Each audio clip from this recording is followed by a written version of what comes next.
Hey y'all, happy Sunday and welcome to this week's live Q&A session. This is the portion of the show where we allow YouTube to send out notifications that we're going live. If you're watching this live Q&A on replay, please scrub ahead until this graphic disappears and the actual show begins. If you're watching live and you have any comments or questions, please go ahead and put them in the live chat. But for now, grab a beverage, sit back, and relax while the countdown timer does its thing. Then we'll get started.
Hey y'all, happy Monday.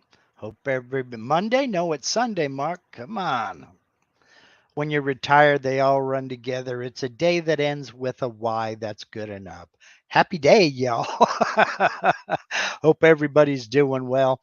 And hope everything is going your way. Hope you got a little bit of shop time this weekend, and hope, yeah, all is right with the world. Us, we're under a winter storm advisory, which means the conditions are right for a winter storm. And tonight we go to a winter storm warning, which basically means duck, here it comes. So we'll see what happens. Um, you know, what can you say? It's nice, toasty 70 degrees Fahrenheit here in the shop. That is all that matters. So, today I'm going to do more or less a wrap up uh, of the node editing that we've spent the last 2 weeks talking about. And this time I'm going to kind of relate it to toolpathing and why you may be getting some unexpected results, or maybe some things just appear to be counterintuitive when you are toolpathing certain vectors.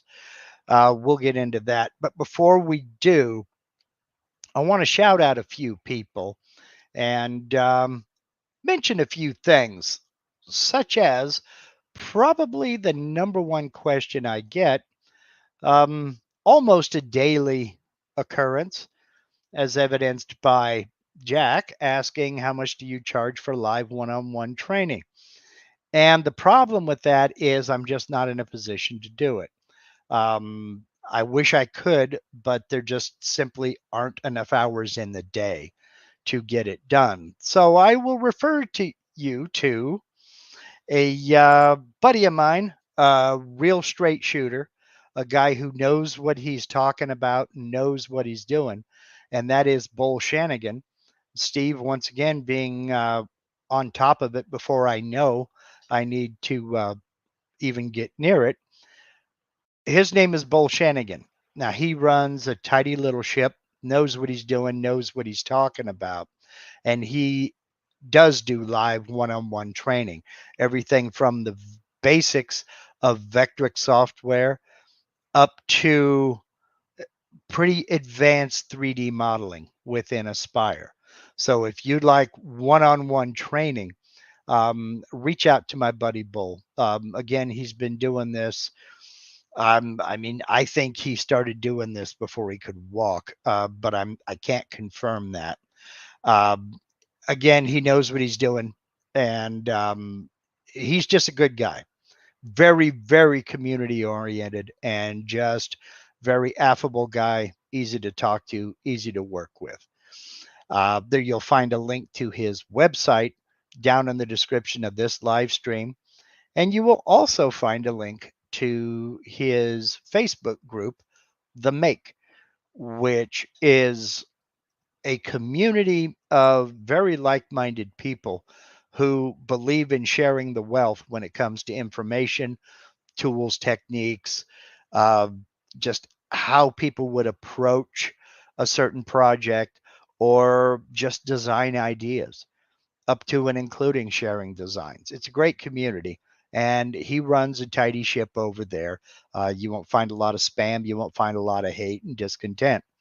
Um, it's called The Make, and it's on Facebook. And, come join us. Come join in our reindeer games. Some of us have cookies. And probably the the biggest shout out I want to give to is to my friend Steve at Harneal Media. He's my only moderator. He's right here every Sunday. How he does it, I don't know, because he's the only person I think I know personally that is actually busier than I am. And I've said it before and I'll continue to say it. If you are into turning your CNC adventures into a business, whether it be just a side, even graduating to a full-time job, a full-time business, there is no better way to get your products and or services and or both in front of the public at large than with a website. And Harneal Media is the only place I will trust. Steve is the only guy I will trust to create and maintain my website. as old as it may be. He's on top of it. He's very, very good at what he does. He is very competitively priced, and you just simply cannot go wrong. Uh, what I like most about it is it's 100% personalized service. When you're dealing with Harneal Media, you are dealing with Steve, not some nameless, faceless person in a call center somewhere.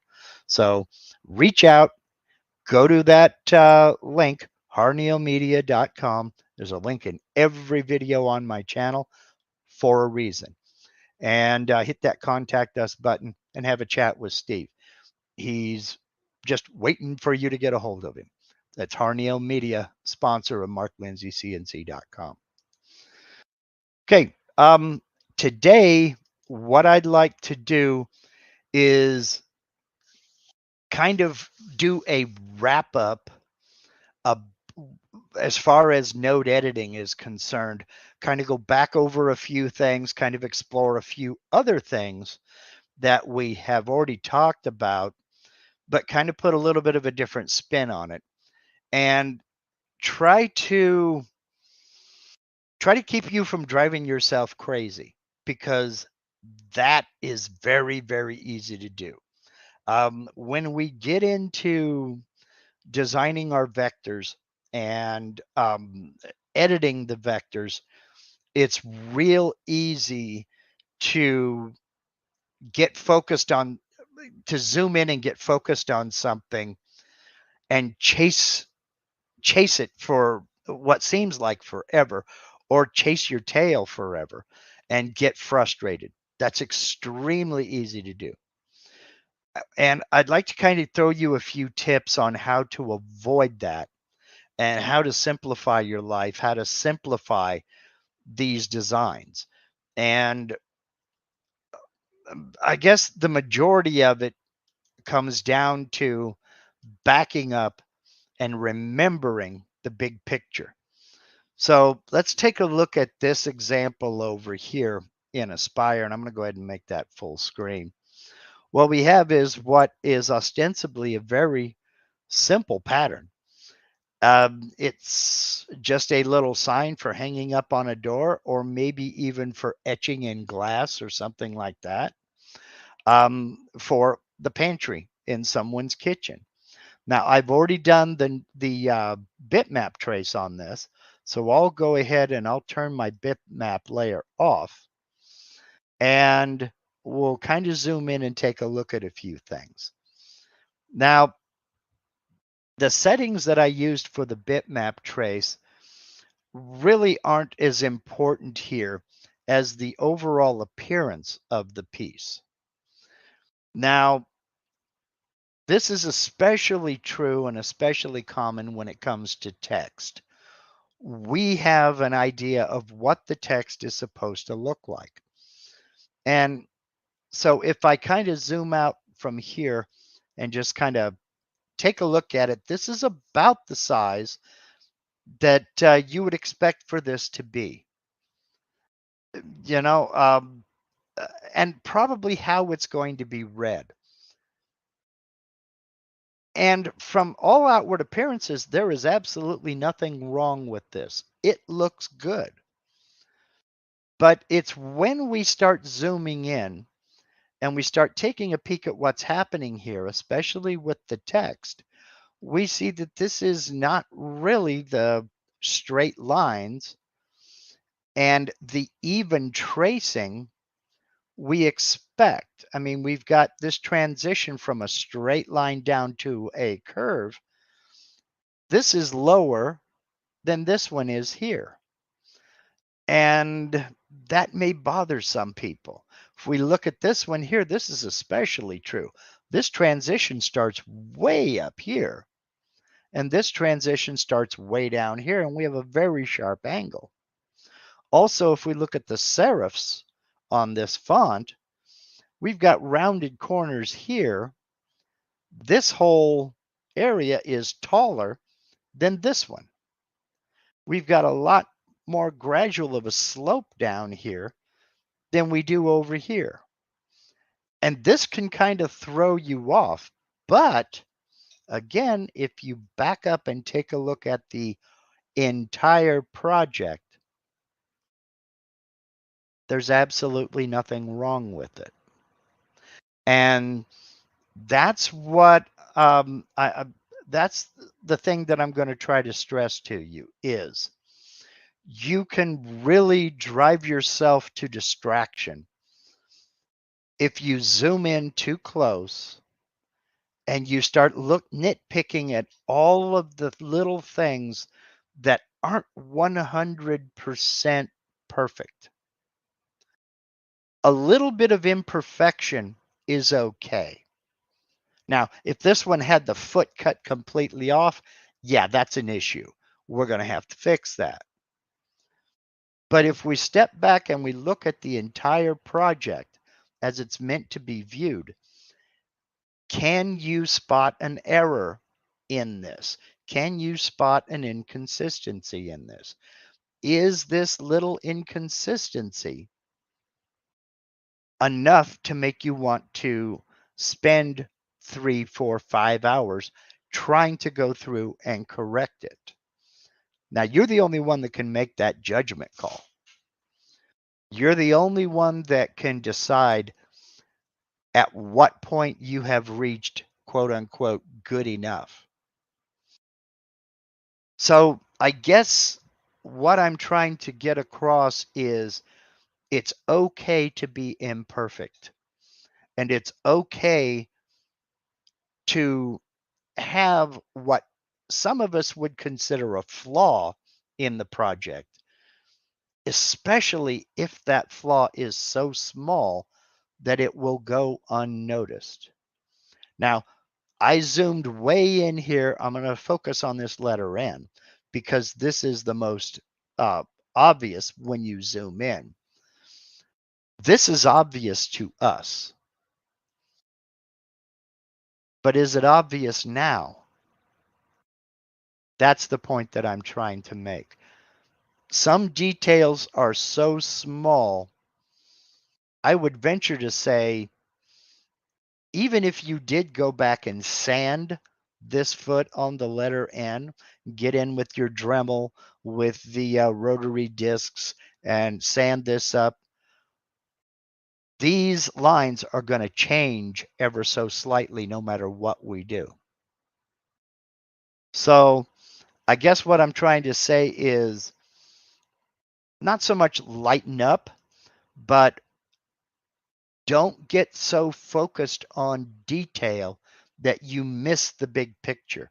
You miss the overall project.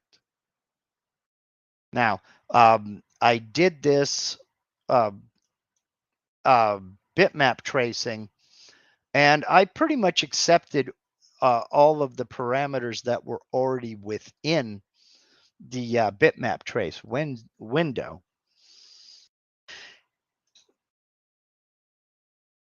And I haven't gone any further than that. Now, there is something else to consider, and that is the complexity of the tracing. And I've got just my text selected here, and I'm going to go into node editing mode. And I can look here and I can see it's not bad. We do have quite a few nodes here where maybe we could clean this up some and eliminate some of these nodes. But as I demonstrated before, probably the easiest way to do that is to come over here to curve fit under edit objects, third row down, third icon in from the left, and we'll go into curve fit, and I'm going to fit Bezier curves to these vectors here, and we'll see what it does. I'll preview it, and it did clean it up a little bit. It did simplify the design somewhat. There is still some room for cleanup, but not a lot. So I'm going to go ahead and accept that. And we've just simplified the design a little bit. And that's going to help as far as toolpathing is concerned. That's fewer twists and turns for the bit to make. That's fewer calculations that are going to have to be made to run these toolpaths. Because remember, a vector is a graphic representation of the math the computer's going to have to do to move the bit from point A to point B. And if you have 15 points in between, it's got to do those 15 calculations. So simplify things. Now, here is another good point Bob Heltebridal makes. And again, how close will you be to the finished project? Is it 8 feet up the wall, or is it at eye level at arm's length? Further, is it something that you'll be holding in your hand? You know, they all have different criteria. Sargon Tavor also mentions it will all depend on the scale of the job. That's absolutely true. The scale and where it's going to be viewed from, what the final project is. And that's another part of what I mean when I say zoom out and take a look at the entire project. Now, in this case, my material is 16 inches long, 6 inches tall. So not huge, but not tiny either. Now, if this was 8 feet by 4 feet, then yeah, this may make a huge difference, in which case I may want to go in and do some cleaning up. But at this scale, and again, taking into account where it's going to be viewed from, let's explore that a little bit. Is this going to be in the middle of the door at eye level? Or is this going to be above the door, 8 feet off of the ground? That also brings, there's some variables there as well. So 8th center here says experience is often the reflection of the level of perfectionism left that is still sought to correct within the tolerable time frame of construction. Okay? Meaning the beginner doesn't usually know how to do the job more efficiently, so makes greater imperfect mistakes. The pro has learned all he needs to match his level of perfectionism. That is true to a degree. That's true to a degree. But I've also heard it said that the difference between a carpenter and a craftsman is a craftsman knows how to hide his mistakes.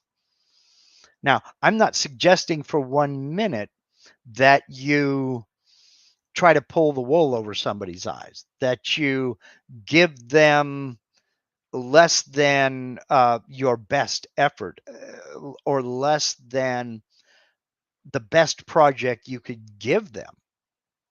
I mean, because after all, you have to live with yourself. It's your name on it. But what I'm trying to say is it is so easy because I've done it. Believe me, I'm an expert at it. We will always be our own harshest critics. And it is real easy to zoom in so tight and just spend hours working on a detail that really is irrelevant at the end of the day. You know? So, and this has a lot to do with the beginner, but it also has a lot to do with the professional. Because, and I'm not picking on you, 8th center, okay? I'm not picking on you at all. But you used a word in here, perfectionism, and imperfect. Yes, I'm going to be that guy for a minute because perfection is subjective. And what is perfect to you may not be perfect to me. And what's perfect to me may not be perfect to you. So I try to do what I try to do is just strive for excellence. I try to do the best job with the best materials possible. And we're working more often than not, we're working with a natural product that has flaws in it just by the nature of it being a natural product. I may not like a mineral streak within a piece of material that you absolutely love. It's subjective. So that's what I'm getting into here is give yourself room for flaws, because what I'm getting at is it's okay for there to be flaws.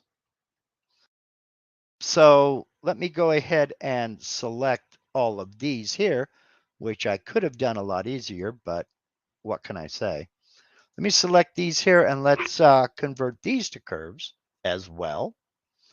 Or not convert it to curves, but let's do the curve fit.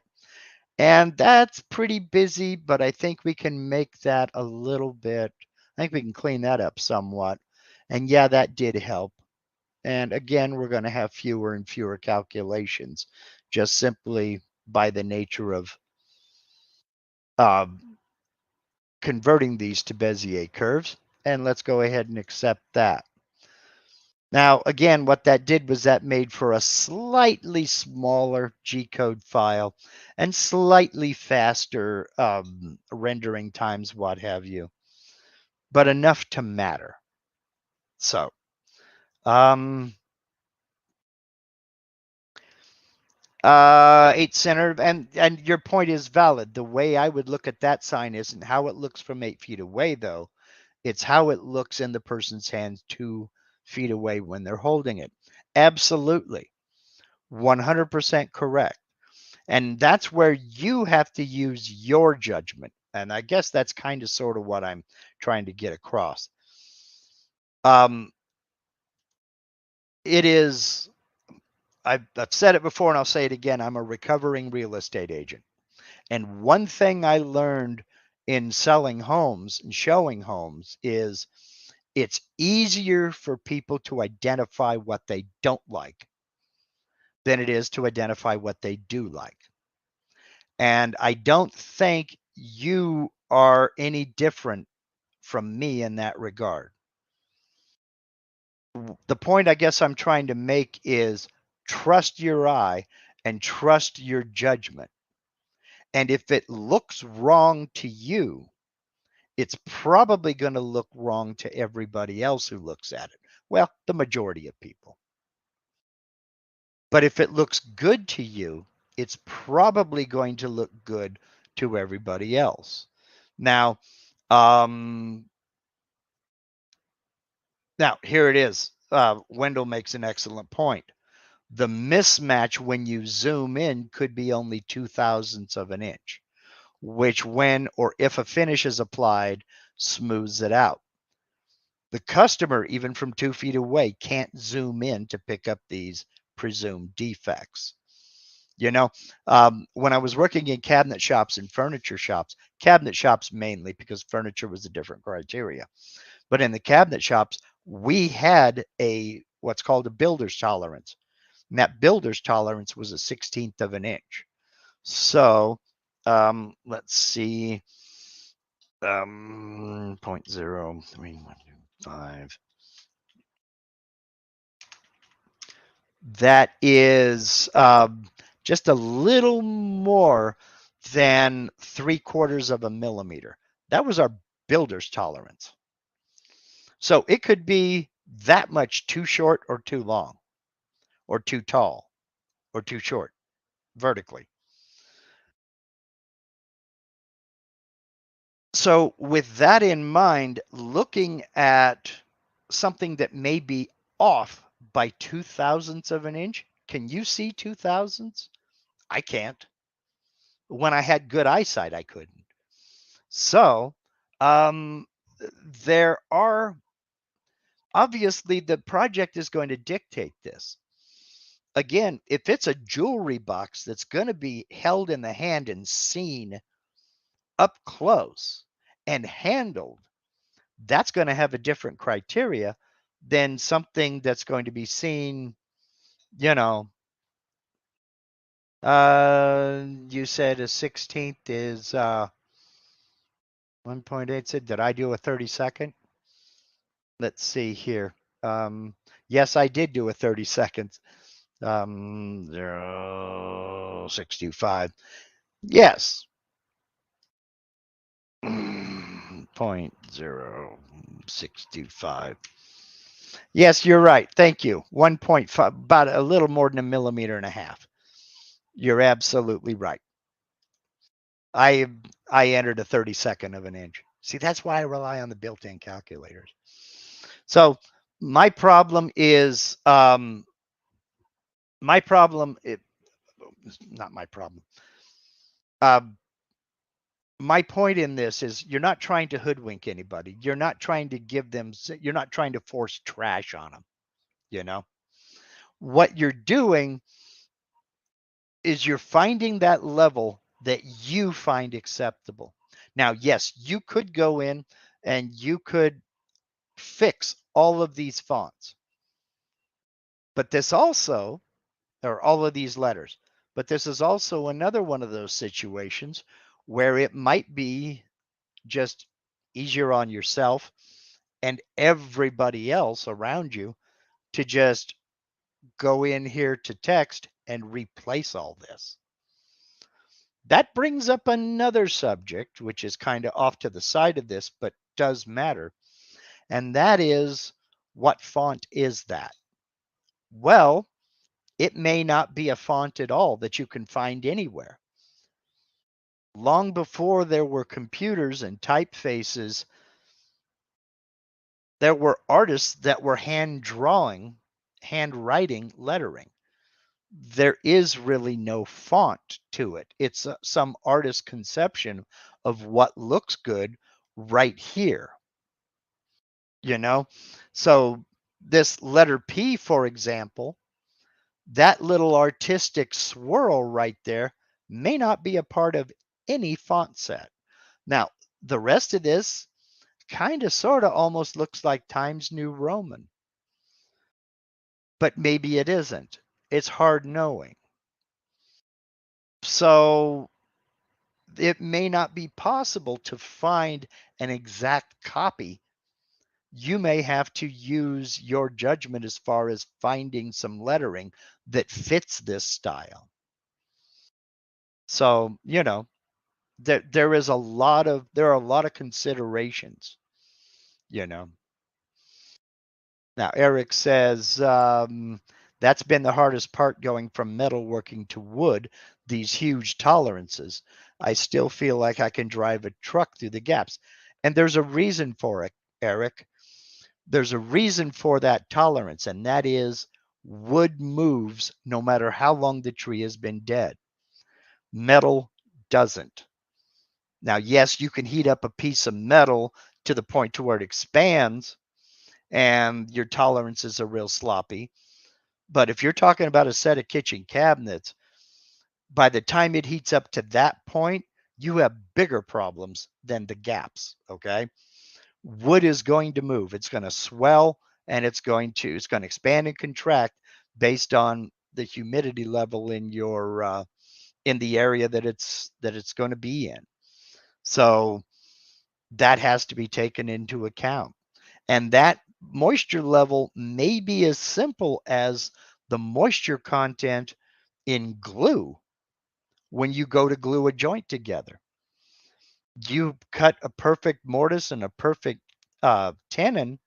By the time you add the glue to that tenon, it could swell up enough to where it won't fit in that mortise no matter how hard you hit it. So there needs to be a little bit more of a tolerance there. So, you know, but my overall point in all of this, and we can get bogged down in details, my overall point is you're the only one that can decide when to get bogged down in those details, you know? And yes, Dwayne is right. 2 thousandths off on a vector is one thing. but 2 thousandths off on trimming the spindle is different. Everything is relative. Absolutely. Absolutely. Everything is relative. Sargon has another one. In my line of business, being cost effective is very important. If I want to be so picky, I will not make money and the customer will not be willing to pay for it, especially when it's their artwork. Yeah, that's another consideration. If you have to put 10 hours into fixing somebody else's machine ready artwork, you either have to charge for that time, which they may not want to pay, or you have to eat that time. So there are several variables within this. So what I'm trying to do with this discussion is get you to kind of step back and take a look and to trust your judgment. Again, you know what looks bad and you know what looks good. So make it easy on yourself, but don't make it so easy you're putting out trash. Just back up, take a look at the entire project, keep the big picture in mind, and let your conscience be your guide from there. Obviously, if that letter P is backwards, yeah, you got to go in and fix it. I think we'd all agree on that. But if you're getting good results, no matter what, if the result looks good to you, whether you zoom in and you see a 3 thousandths of an inch error way in here like this, or not, trust your eyes. Trust your eyes. Again, this is one of those cases where maybe the math is irrelevant. If it looks good, it is good. This was a big thing a few years ago. Anybody else besides me remember those posters that Jimmy DiResta was printing on his old printing press that said, if it looks straight, it is straight? Yeah, that does work. Rob Schuster, who, if you haven't subscribed to, you're really missing out. His chessboard slash Monopoly board project was totally awesome. I mean, absolutely fantastic. Do go check it out. I'll search for it and find Rob. I'll put a link to that video down in the description as soon as we're done with this one. We're done with this live stream. Just wrote myself a note. That was a fantastic project and beautiful, absolutely beautiful. You know, if you're not subscribed to Rob, do yourself a favor and get over there and subscribe. I'll put a link down in the description as soon as we're done here. So, again, let's go ahead and go over here to Toolpaths, and I don't anticipate any trouble here. This should be a fairly straightforward, and I think I'm about to make a mistake. So let's take that off because I think that's my profile. Let's go ahead. Nope. I'm going to try it without. I think this is my profile, but I think I'm getting ready to make a mistake here. Let me take that one out as well. I don't think I need these. We'll find out in a minute. And we'll V-carve. And I'm going to select for this, it's pretty large. I'll go ahead and use a 90-degree V-bit. And there may be one or two things in here that are big enough to use that clearance tool. And I'm going to go with my standard is 0.1. That's about how deep I V-carve. So let's try this. And because my clearance areas are going to be ovals, I'm going to go ahead and go with an offset clearance strategy. We'll calculate it and we'll see what this looks like. And we'll go up here. we'll change my toolpath color to black so you can see it. We'll do that here as well. And we'll start with this one. There is the clearance. Yeah, I knew that would probably be the only one that it would clear. And then we'll preview these. And there we go. Yeah, that was a mistake. I needed to go back and get the outside. So we'll just Control A to select them all, calculate, reset the preview, then preview all toolpaths. And again, no issues. So that looks decent. That looks very decent. And again, zooming in, can we see any issues here? I can't see any issues there. I don't notice any problems down here on these serifs. Everything looks okay, even though we know it doesn't really look okay. So even though we know that the math says it's not perfect. Okay. So are there any questions on anything I was just talking about? Rob is saying hobby versus business. I spend a crazy amount of time on my projects, but I'm fine with that since it's a hobby. I would not even make minimum wage if I was trying to do production. True. And Rob, you know as well as I do that when you're making one-offs like you and I do and not in production, the old saying is you always go to school on the first one, but by the time you get to the fifth, sixth, seventh one, you're pretty good. By the time you get to the 20th one, you should be an expert. But it's always that first one that's going to give you the most trouble. And when, like you and me, we do nothing but the first one all the time, that's why it takes us so much longer to do something than it does for someone who's putting something into production. You know, so take it easy on yourself, relax, and you know, and trust your eyes, trust your judgment, because it's real easy to get bogged down in details, throw up your hand in frustration, and walk away from it. I've said this many times before. I've told this story before. That one of the reasons I got into this was I had an email exchange and a few phone calls as well with a gentleman who lives about 100 miles away from me. So just far enough that I couldn't go visit every day.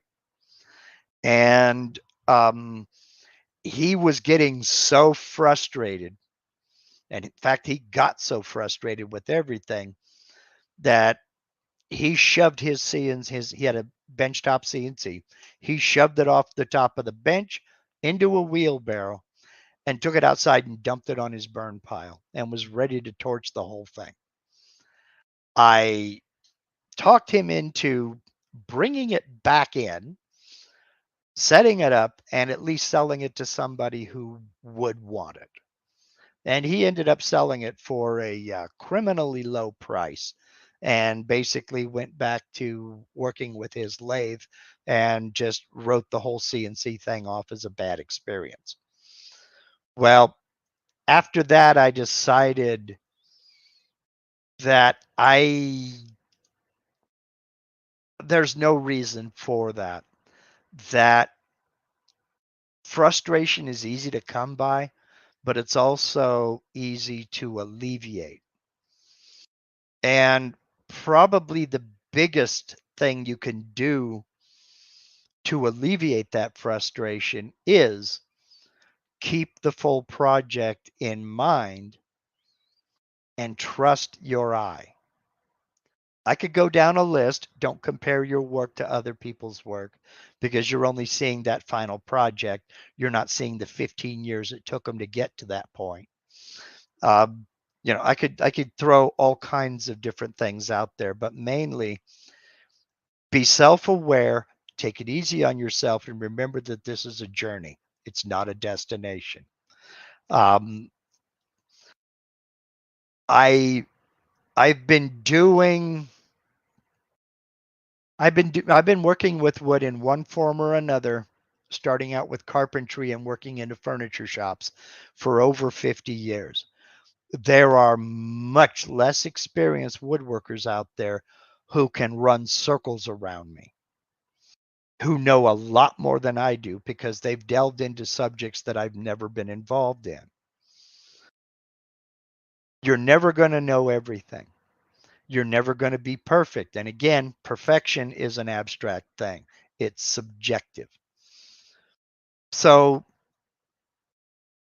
be a little easier on yourself when it comes to the amount of work you put yourself through in that pursuit of perfection, as well as learn as much as you can and practice. There is no replacement for experience. And the only way to get that experience is to do it. So if that means open up the software and draw your name in 15 or 16 different fonts, so be it. If anything, you will learn how to use the text tool, the V-carve toolpath, and how to work with those parameters. You know, I don't know how you learn, but with me, it's through drilling and repetition over and over and over again. So, but take it easy on yourself and remember, it's a journey. It's not a destination. Work smarter, not harder.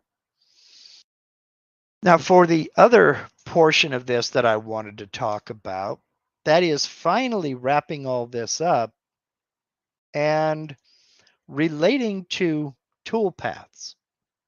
Now, had a discussion with one of my channel members who will remain nameless, just, for privacy's sake, and that they couldn't figure out what was going on, that Toolpath was not responding the way they thought it should respond. And it all came down to the vectors within node editing.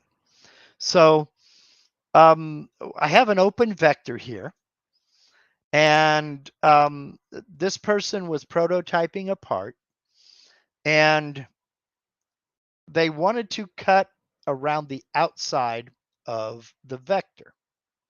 So select the vector. We'll go over here. We're going to do a profile toolpath. And we're not going to go all the way through the material. We're just going to cut a slot. We're going to make it 1/4 of an inch deep, 0.25. And I'm going to use a big end mill just so you can see the carve that it makes without me having to zoom in real close. And we're going to cut to the outside. We want to cut to the outside of this vector. Okay. And we're going to cut conventional. And I'm not going to change anything else, just to kind of check this, just to kind of demonstrate. And we will calculate. Now, before I demonstrate this, because it's not going to make any sense, if I could go ahead and preview this, but it won't show what I'm trying to show here. Let's go back over to the 2D view. And what have we got going here? Well, we have the toolpath is cutting to the inside. Now, what I just did there, I forgot and left it active. I was going to show you that you can, this is the illustration of the toolpath. And it's going to the inside of this vector. And you can get a better idea by coming right up here to the top of the screen to this icon, toggle toolpath 2D drawing style, wireframe or solid. This is wireframe. If I click on that vector, now we have a solid representation of how that toolpath is going to cut. And that's 100% wrong. We set it to cut to the outside. Why is it cutting to the inside? Well, let's take a look at, let me close this here. Let's take a look at what we've got going on. Here we have the vector start point. Okay? Let's close this and let's uncheck this. Let's select this vector, tap in to go into node editing, and here's the vector start point. Now, if you look, if I zoom in, and I wish I could enlarge this too, but I can't because it's proportional. You should see a little arrow right up here. Let me move my cursor out of the way so the yellow color doesn't get in the way. You should see an arrow. Now that is telling me that the start point of this vector is down here and it was drawn in this direction. Okay? So that's the start point, that's the end point. Now, let's come out of node editing and let's go back into this profile toolpath and let's take a look. We have it set to go to the outside, cut to the outside, but look, to the right. The outside or the right in the case of an open vector. So if we look at what it was doing,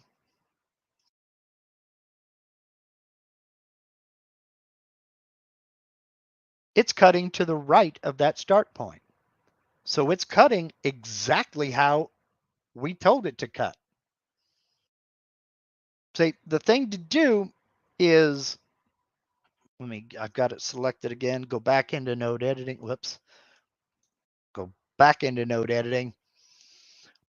We have told it to cut to the right of the start point. So we have two choices from here. We could change this to the start point, which will make it cut to the right, or come out of node editing. We can go back in here and we can change it to the inside or left of that start point. So come down here and we calculate. Now if I go into the 2D view, it's cutting to the outside of the vector. So if there's one tip I can give you as far as figuring out what's going to happen and when it's going to happen, it would be in node editing, imagine yourself standing on that point. Okay?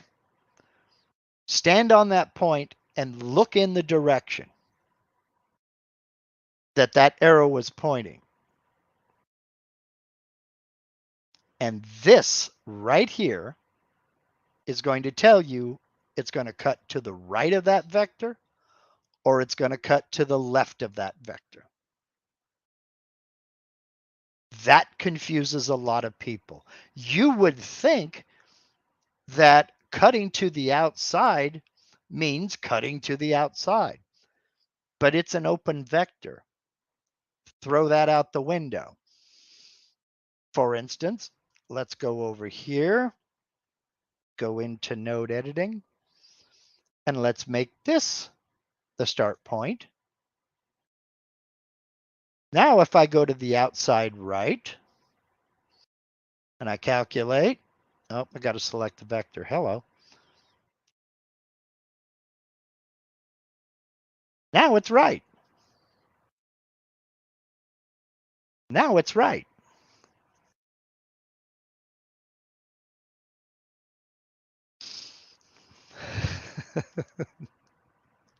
Ellen is, yeah, I do that all the time. Scrolling in to see better. FYI, it didn't work. Yeah, you can't scroll in on my screen to see better. Sorry. I do that all the time. Let's show, I can't be the only one that does this. How many of you all will bring up an image on your computer and then left click and start moving it around to try to look at where it's going? You try to look at other angles of that picture. I do it all the time.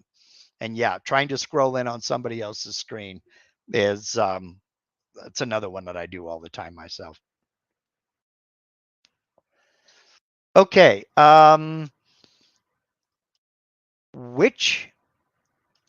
there it is. Which direction does the allowance offset cut though? Okay, let's get into it.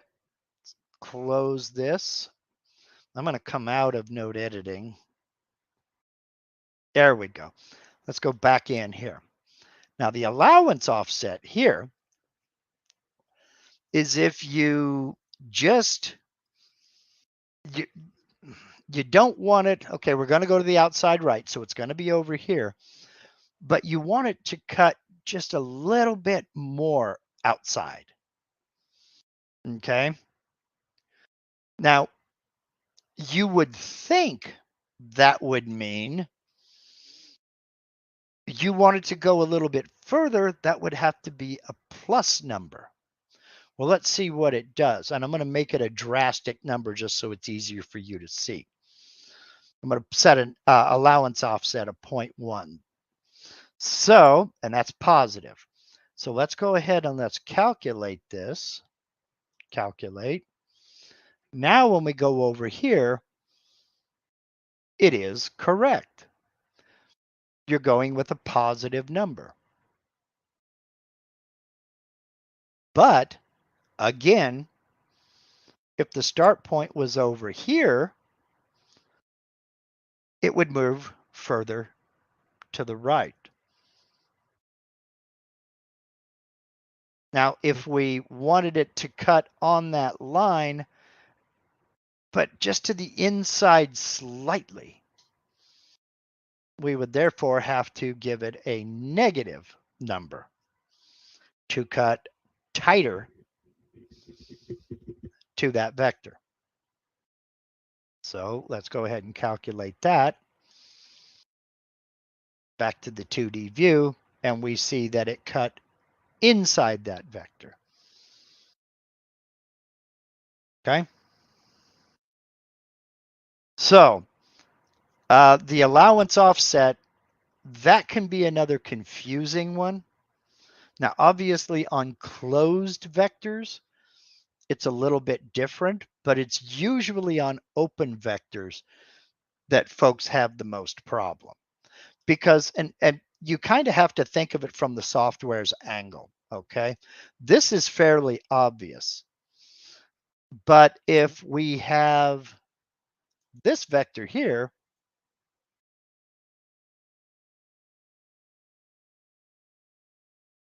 and we don't have this vector here, quick, which is the inside and which is the outside? The software doesn't know. We may or may not know. So that's why we have to go to the left or to the right, and that's why the toolpaths are noted that way.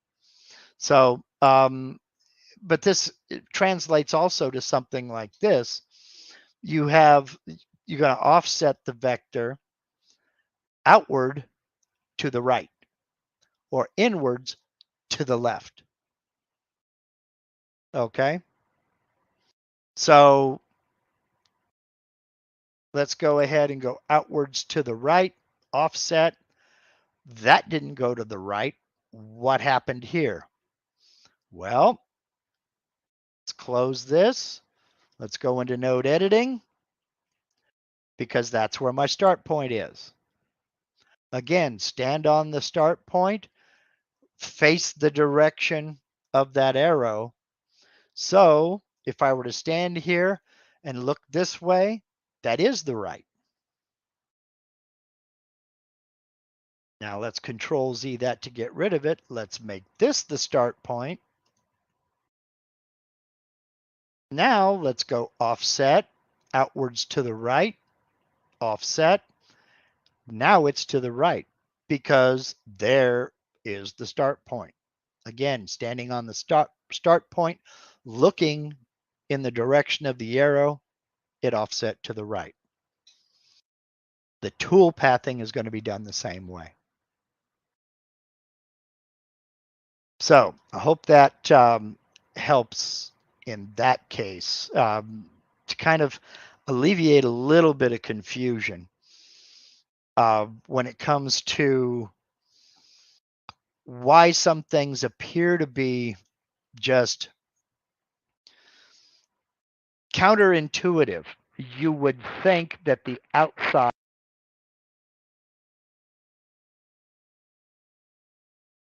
then it couldn't. You know? Okay, we had another question here, and then I had another one back here. Why conventional cut versus climb? I did a whole video on this, and I don't like that video simply because I think I created more confusion than I solved. You will hear it said that you always get a better finish with climb cut versus conventional. Now, that may be the case when it comes to machining metal. But when it comes to machining wood, there is a little bit of truth to it in certain cases, but more often than not, it's not the case. More often than not, a conventional cut, and this is what we're talking about here, more often than not, a conventional cut is going to give you a better surface because of the direction the bit is spinning in conjunction with the direction I'm using my hands like you can see me here. Hold on, give me a second. The direction the bit is spinning in conjunction with the direction the axis is moving. In a conventional cut, as Eighth Center says, the cutting edge, the flutes of the bit, come on. The flutes of the bit, the cutting flutes, rotate in the opposite direction of the feed, which results in minimal chatter, but can lead to tear out in certain woods. That's true. That is true. But I also find that you'll get more consistent, more, I don't know, a better finish with a conventional cut than a climb cut. Now, the one thing that you also have to remember is on your initial plunge, the bit is first lowering into the material and starting to move in X or X or Y, whichever, or even both in the case of a diagonal.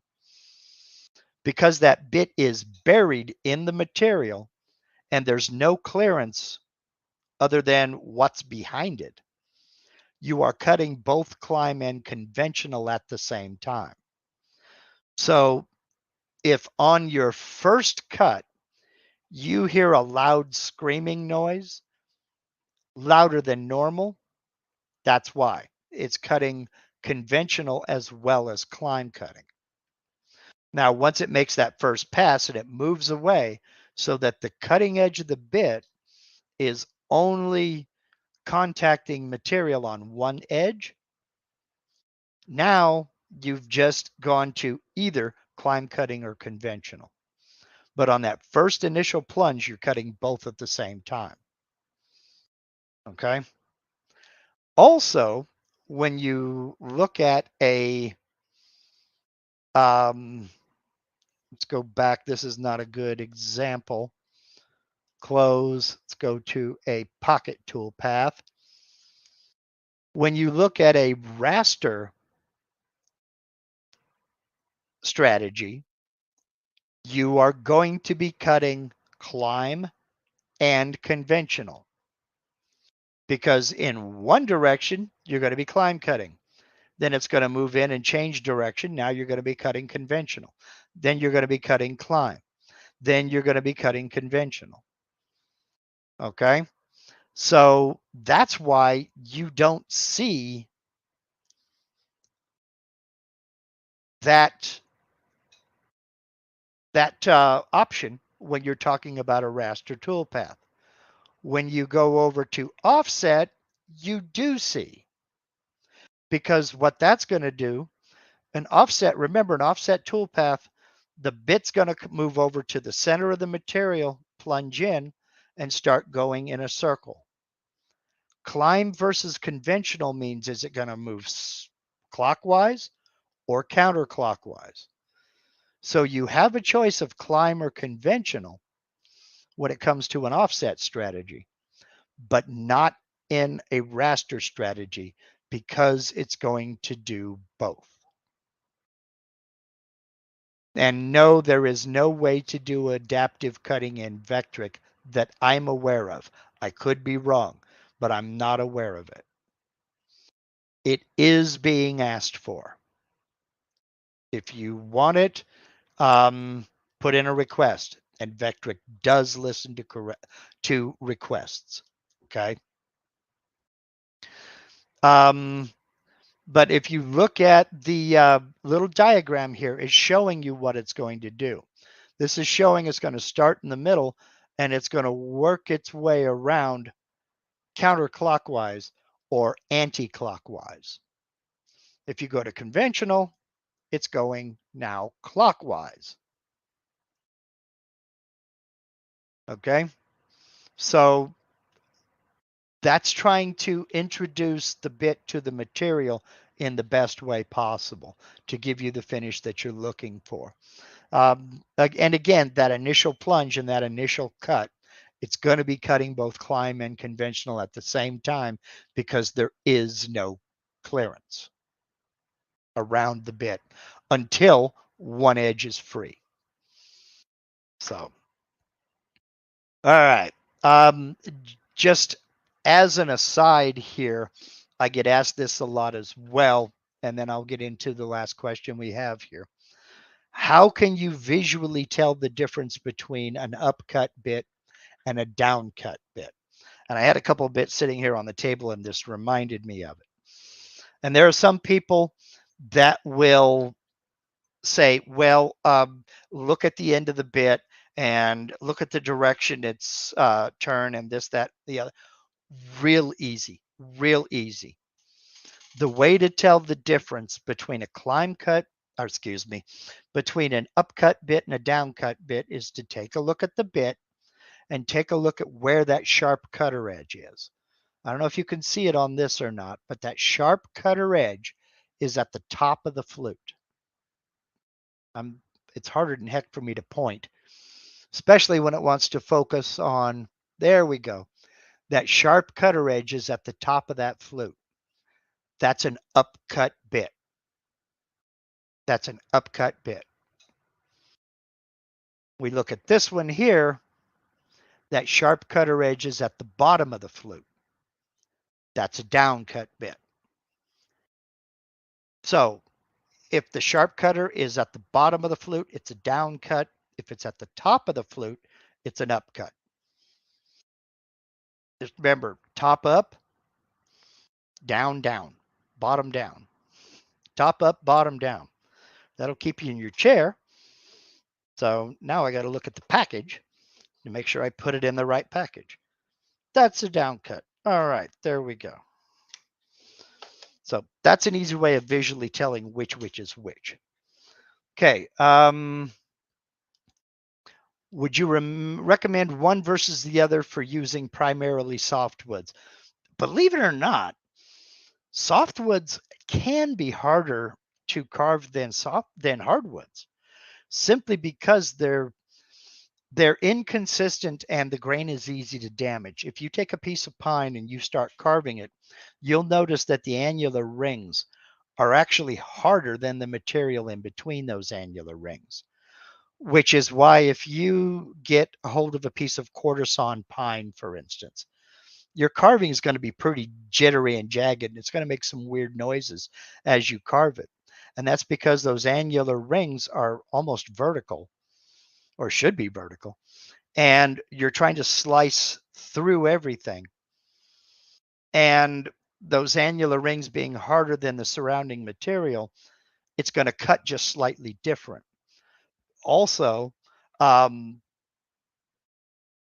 it's easier to chip out. Some some cedars carve very well, but if you're going to be cutting a lot of pine, fir, spruce, depending upon what you're going to make, of course, uh, try to get flat sawn material. That is going to be easier on the bit, and you'll get a little bit better result out of it. Personally, I don't like carving softwoods.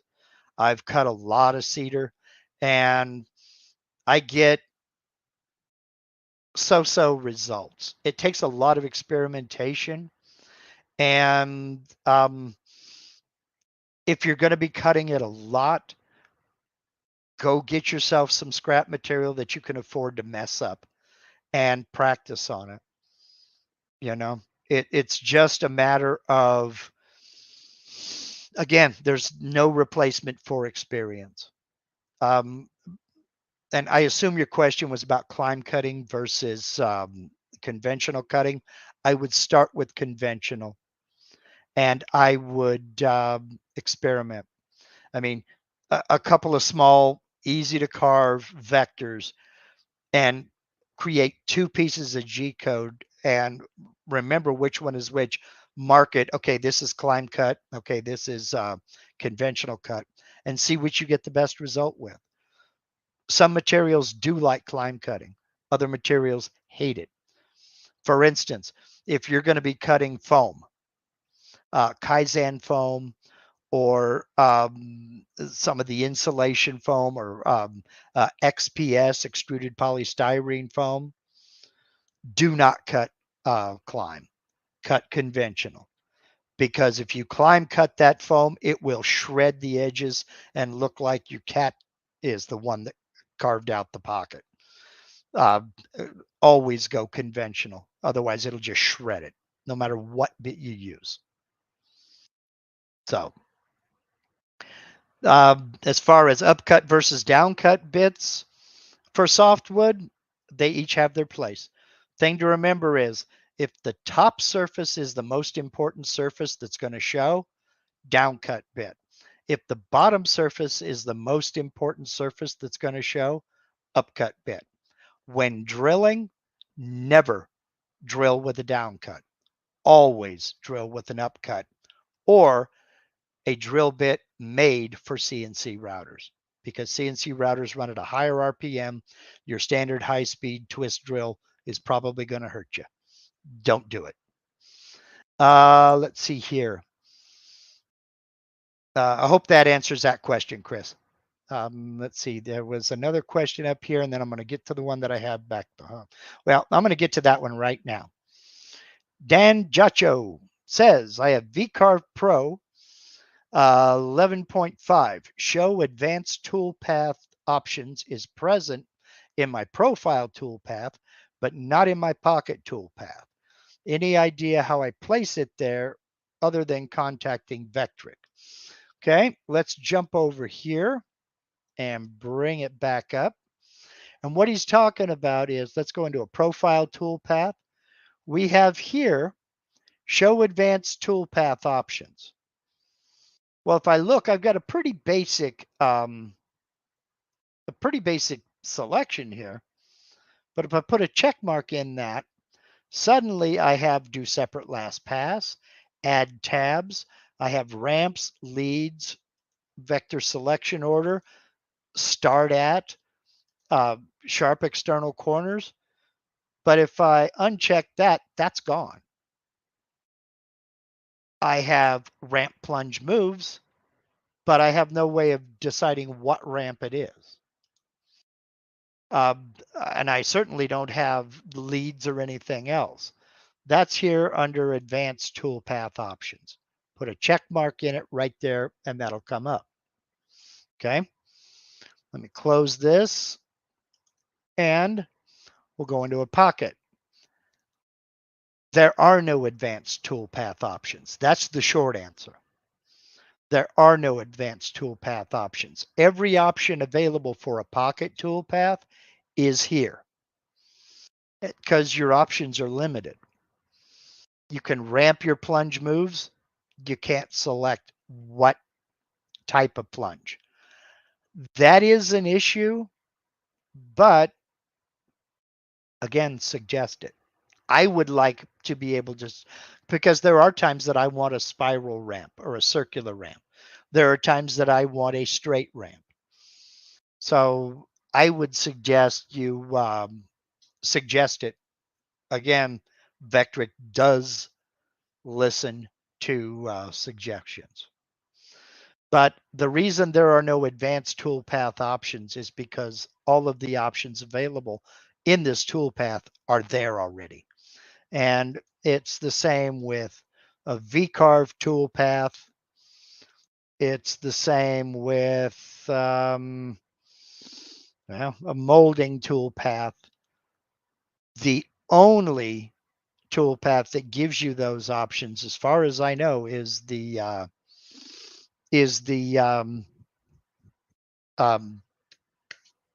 profile toolpath. Okay, how do you get a clearance tool? I believe you're talking about in the pocket toolpath. Go into the pocket toolpath right here. Okay, pocket toolpath. I've got a 1/4-inch end mill. Now I'm going to select a 1/2-inch end mill, and I'm going to select a 1/8-inch end mill. That's how you get a clearance tool. It's all right there. You just keep selecting. Now, this doesn't make a lot of sense. Well, it makes a lot of sense because it went ahead and it did it for me. I can move the position of these. The way it has it set up is my 1/2-inch end mill will be my first clearance tool. Then my 1/4-inch will be my next clearance tool. Then my 1/8-inch will be my next clearance tool. So you just simply keep hitting select and adding the tools. If you want to change their position up here, change the order that they're calculated in, you can select it and move it up, or you can move it down. This has to do with how the toolpath is calculated and in what order, and then how it's going to be displayed in your toolpath list. You'll have, in this case, I'll have 2 clearance passes and 1 final pass, finish pass. I don't have a vector out here that I can use for pocketing. This is an open vector. It's going to say, are you crazy? So there is that. That's how you keep adding clearance tools.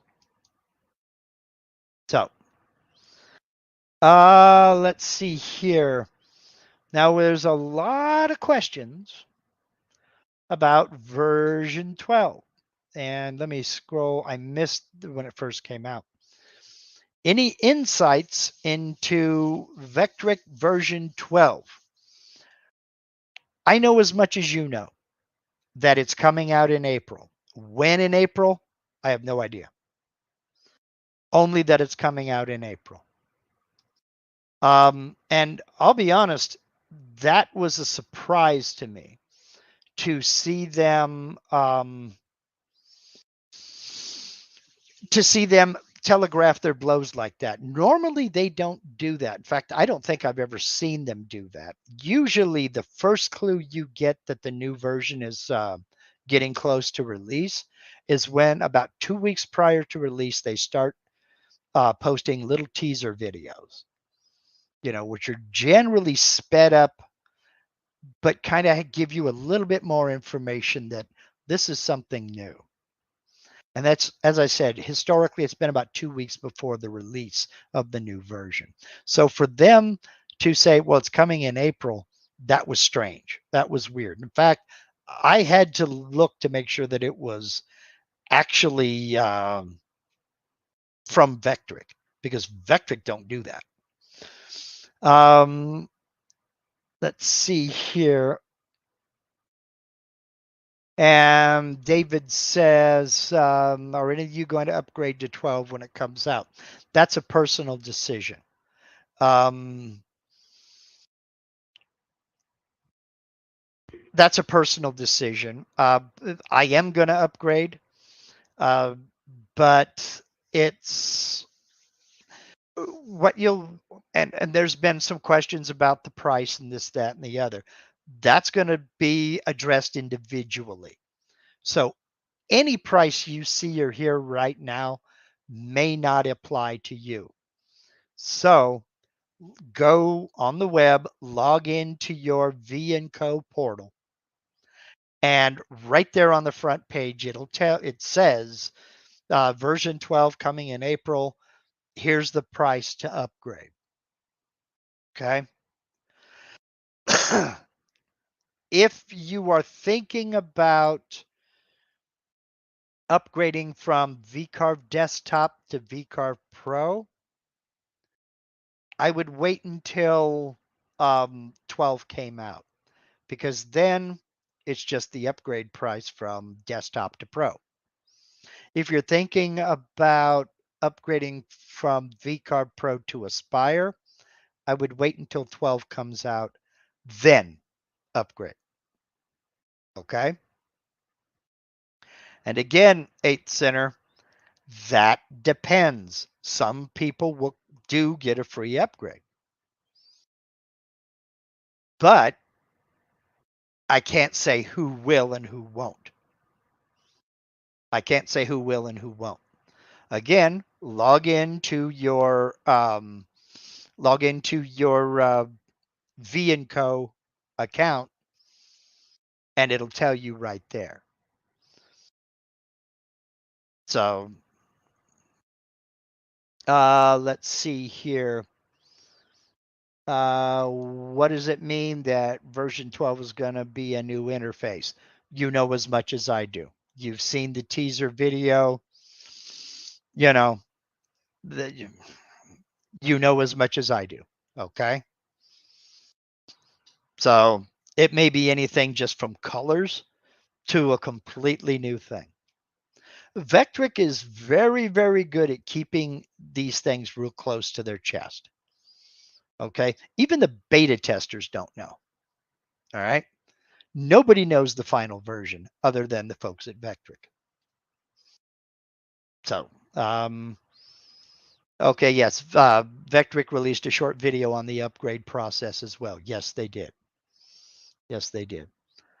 Let's see here. Now, I think that was it. Basically put, that's going to be a personal decision. I know some people who wait, like for instance, pardon me, I got to turn off the heat here. Some people wait. For instance, this will be version 11, or excuse me, version 12. They'll wait for 12.5 to come out. That may be a couple of years, but that's entirely up to you. There may be nothing in the new version that you need or want. Then again, you may want it all. Personally, I want it all. I mean, I've got to make videos on it, right? I will say this. Let's see here. What does it mean that version 12 is going to be a new interface? If it is, that may render every video on my channel to be obsolete. So you know what that means. Yeah. Okay. Well, anyway, so your best bet. Okay, here. I thought you didn't have to pay for any upgrades if you're within that 1-year window. If that was your initial purchase, yes. If it was your initial purchase. If you bought version 11.5 sometime after April of 2023, and that was the first time you bought it, um, then yes, you get a free upgrade. Okay. If it was an upgrade from, say, V-carve Pro to Aspire, back to January, I believe.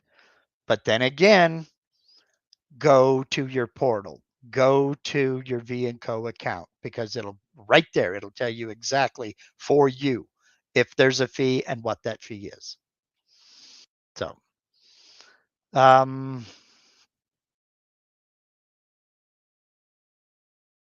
it's center from the history of Vectric I've seen as a lurker. They tend not to release buggy things. True. In full upgrades, but there's the odd bug in minor updates. That's true. And that's simply because even with the number of beta testers they have, they can't account for every situation and everything. You may have certain programs running in the background on your machine that I don't have, and they don't know what's going to happen if you press Control F with that thing in the background running. Is it going to cause a crash? They don't know what's going to happen. So all they can do is try to break it before it gets released to the public. But they can't account for 100% of situations. You know, they can't account for you accidentally leaning on your keyboard and pressing the wrong 4 buttons that's going to cause everything to shut down. You know, they can try, but they're never going to cover every angle. So let's go ahead and wrap this up. Holy cow, an hour and a half. I think that's going to end up being the default from now on. I want to say thank you, everybody, for your patience with me over the course of the last 3 Sundays. I know we've spent a lot of time talking about node editing, and maybe too much time, maybe not enough time, but I want to know. I want to know your thoughts on it. Um, and not just good job or bad job. I mean, thank you for that. I really do appreciate that. But if there's something that I need to take a deeper dive into, I need to know that so I can do it. If there's something that I haven't covered, and this is, covers the gamut. I know I haven't done a whole heck of a lot on gadgets. That's because I never really used gadgets. And if you go back to a poll I did a couple of months ago, I really honestly thought more of you were using V-carve desktop than actually are. It turns out only about 13% are using V-carve desktop that doesn't have any gadget support. So what that's making me do is get into gadgets and start playing around with them. So having said that, there are a ton of gadgets out there. So I can't cover them all, but I'm going to start getting into some of them. Okay. And, we'll go from there. So having said that, what I'm going to do next week, I don't know. I'm going to come up with something and we'll get going on it. Let's see here. Doug E says, I hope version 12 does not render at all null and void. If even if it does, Doug, I won't be taking anything down. Simply because even with a change in the interface, a lot of the principles are going to be the same. For instance, I started doing videos in V-carve Pro 8.0. And a lot of things have changed. We're at 11.5 now. A lot of things have changed over the years, but the basic fundamentals haven't. So I see no need to take anything down. If anything, what it's going to cause me to do is get into the new interface, if there is indeed a new interface, and work within that. And I'll be learning at the same pace y'all are learning, okay? So don't think that that isn't going to happen. And it may be a while, but I'll do what I can as quickly as I can. But I have a great philosophical problem with presuming to teach somebody something I'm just learning how to do myself. So it may be a while. Okay, let's go ahead and wrap this up. Channel members, tomorrow evening at 5:30 Pacific, 8:30 Eastern. Michael Mazalik is our guest. We're going to work on some 3D modeling. And we've got a couple of files for him to take a look at. And he's going to give us his approach, his idea on his thoughts on how he would approach these projects. For the rest of you, I will see you next Sunday. If you don't know what I'm talking about, or you'd like information on channel memberships, just click that little join button right next to the subscribe button. A panel will pop up and a video is going to play to tell you all about channel membership. So channel members, remember to check the community tab here on my YouTube channel. You'll find the link to tomorrow's members only live stream featuring Michael Mazalik. And for the rest of you, we'll see you next Sunday. I'm flipping through the Rolodex in my mind. I think that's it. Yeah, y'all take care. Enjoy the rest of your day. Enjoy the rest of the weekend. Take a break. Take a break. It's okay to take a break. You don't have to be working 24/7. See you next week. Bye, y'all. Y'all take care.